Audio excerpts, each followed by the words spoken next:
महाराष्ट्रातला प्रचार जसजसा पुढं चालला आहे तसं प्रचाराची रंगत वाढत चालली. तर ह्या प्रचारात काँग्रेसची पंचसूत्री नेमकी काय आहे ते जाणण्यासाठी आज आपण भेटणार आहोत. महाराष्ट्र प्रदेश काँग्रेसचे वरिष्ठ उपाध्यक्ष आणि महाविकास आघाडीचे प्रचार प्रमुख असे मोहनदादा जोशी आपल्याबरोबर आहेत. आज आपण त्यांच्याशी बातचीत करणार आहोत. विधानसभा निवडणुका 2024साठी आता काही तासांचाच अवधी राहिलेला आहे. या निवडणुकीच्या प्रचाराच्या रणधुमीमध्ये महाविकास आघाडीने ज्या पद्धतीने 288 विधानसभा मतदारसंघामध्ये उमेदवार उभे केले, प्रचाराला सुरुवात केली आणि प्रचाराच्या शेवटच्या टप्प्यामध्ये मतदारांना एक पंचसूत्री कार्यक्रम जो दिला, लोकसेवेची पंचसूत्री, आणि या पंचसूत्रीचा एक जे आम्ही गॅरंटी दिलेली आहे त्या गॅरंटीमध्ये सर्वात महत्त्वाचा पहिला जो विषय आहे तो गृहलक्ष्मी योजना. गृहलक्ष्मी योजनेच्या माध्यमातून आमच्या प्रत्येक महाराष्ट्रातील महिलांना दर महिना 3,000 रुपये म्हणजे वर्षाला 36,000 रुपये, आणि ज्या आमच्या महिला वर्ग आहेत त्यांना कितीही तुम्ही बस प्रवास करा 100% त्यांना मोफत बस सेवा, हे आमचं महत्त्वाचा विषय महालक्ष्मी योजनेच्या माध्यमातून आहे. दुसरं आहे कुटुंबलक्षण.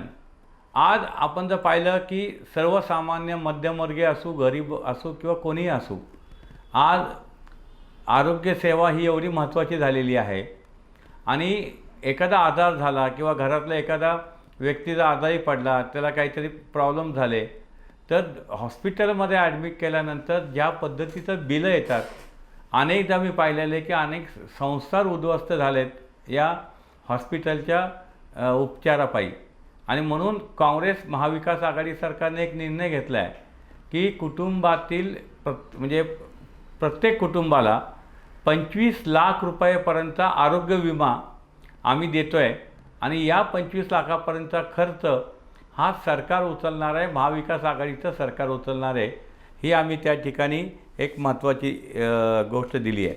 त्यानंतर युवकांना एक शब्द दिलेला आहे की जे बेरोजगार युवक आहेत, ज्यांना नोकरी नाही आहेत, त्यांना दर महिना 4,000 रुपये त्या ठिकाणी मानधन म्हणून दिलं जाईल जोपर्यंत त्याला नोकरी मिळत नाही. आज आपण पाहिलं की बेरोजगारांची संख्या ही फार मोठ्या प्रमाणावर वाढलेली आहे. आणि असं असताना या माध्यमातून आपण ही गोष्ट जे करतो आहे ती फार मोठी गोष्ट आहे. आणि सर्वात महत्त्वाचं म्हणजे समानतेची संधी. आज आपल्या समाजामध्ये अनेक वेळेला आरक्षणाच्या विषयावरती वादविवाद होतात, आंदोलनं होतात, आणि त्याचं रूपांतर एक फार मोठ्या उग्र स्वरूपामध्ये घेतलेलं आज आपण महाराष्ट्रामध्ये अनेक दिवसापासून त्या गोष्टीला सामोरं जात आहे.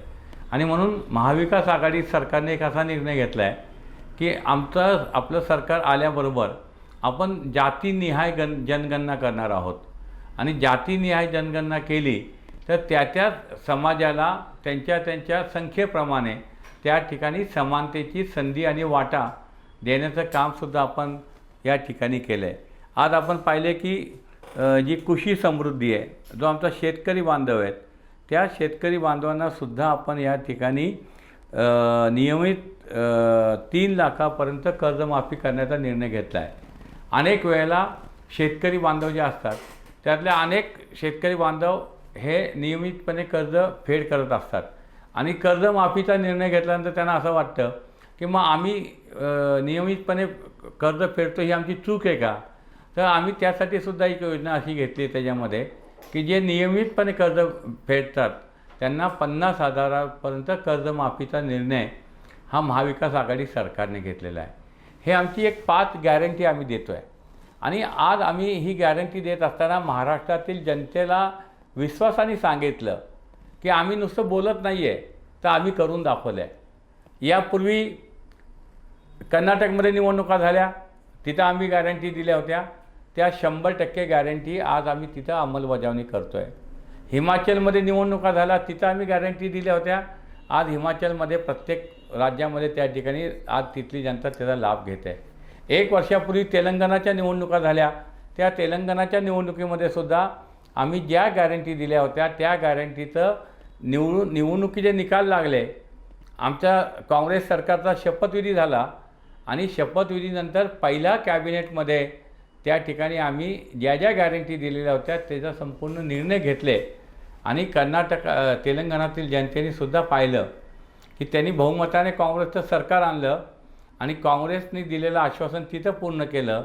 महाराष्ट्रामध्ये महाविकास आघाडी म्हणून काँग्रेस असेल, राष्ट्रवादी काँग्रेस पवारसाहेब असतील, शिवसेना उद्धव बाळासाहेब ठाकरे असतील, आम्ही एकजिनसीपणाने या निवडणुकीला सामोरं गेलो आहे. लोकांचा प्रचंड असा प्रतिसाद आमच्या पाठीशी आहे आणि या प्रतिसादाच्या माध्यमातून आम्ही तुम्हाला 100% सांगू शकतो की महाराष्ट्रातील जनतेने निर्णय घेतलेला आहे. निर्णय काय आहे तर 20 तारखेला महाविकास आघाडीच्या उमेदवारांना मतदान करून बहुमताने ते विजयी करणारे आहेत. जनता ही त्यांचं काम पूर्ण करणार आहे आणि त्यानंतर 23 तारखेला निकाल लागतील.